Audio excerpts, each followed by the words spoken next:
Hello আসসালামু আলাইকুম সবাইকে। আমি বাংলাদেশি ব্লগার সুরাইয়া বলছি। যেখান থেকে আমার ভিডিওটি দেখছেন আশা করছি সবাই সুস্থ আছেন, ভালো আছেন। আজকে আমি আরেকটি ভিডিও নিয়ে এসেছি আপনাদের মাঝে, মোহাব্বতের শরবত। আজকে আমি এই শরবতে ভ্যানিলা আইসক্রিম ব্যবহার করব। ভ্যানিলা আইসক্রিমটি এই শরবতটির স্বাদ আরও দ্বিগুণ বাড়িয়ে দিবে। ফার্স্টেই আমি দুধ নিয়ে নিয়েছি, তারপর আমি চিনি দিয়ে দিচ্ছি পরিমাণ মতো।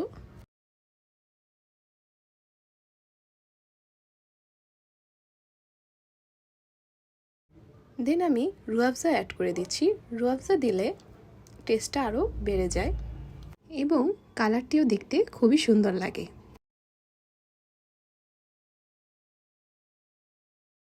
দেন আমি নেড়ে সব কিছু একসাথে মিশিয়ে নেব।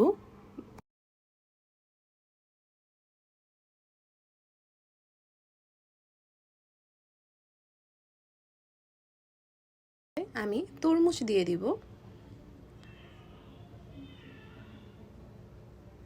আপনারা চাইলে বিচিগুলো বের করে ফেলে তারপর কেটে দিতে পারেন, কিন্তু বিচি সহ দিলে কোনো সমস্যা হয় না।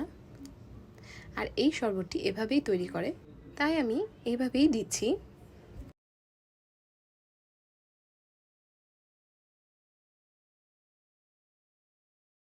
ছোট ছোট কিউব করে দিতে হবে।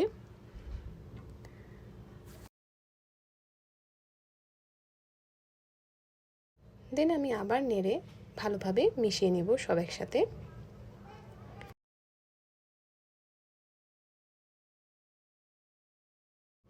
দেন আমি ভ্যানিলা আইসক্রিম অ্যাড করে দিচ্ছি।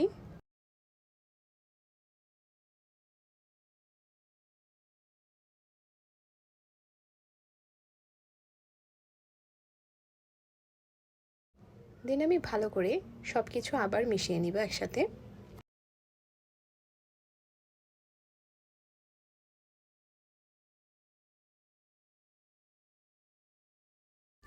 তো হয়ে গেল আমাদের মহব্বতের শরবত।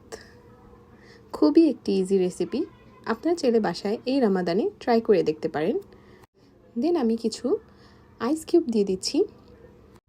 আমার ভিডিওটি ভালো লেগে থাকলে অবশ্যই লাইক দিতে একদমই ভুলবেন না এবং আমার পাশে থাকার জন্য আমার চ্যানেলটি সাবস্ক্রাইব করে রাখবেন। আমার রেসিপিটি ভালো লেগে থাকলে অবশ্যই ট্রাই করবেন এবং কমেন্ট বক্সে জানাতে একদমই ভুলবেন না আপনাদের কাছে কেমন লেগেছে।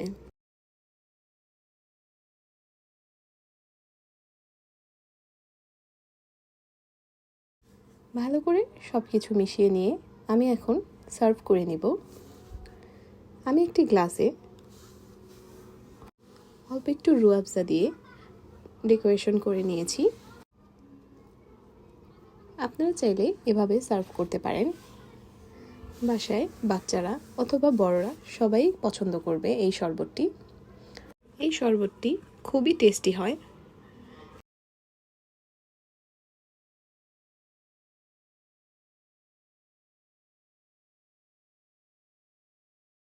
Thank you for watching.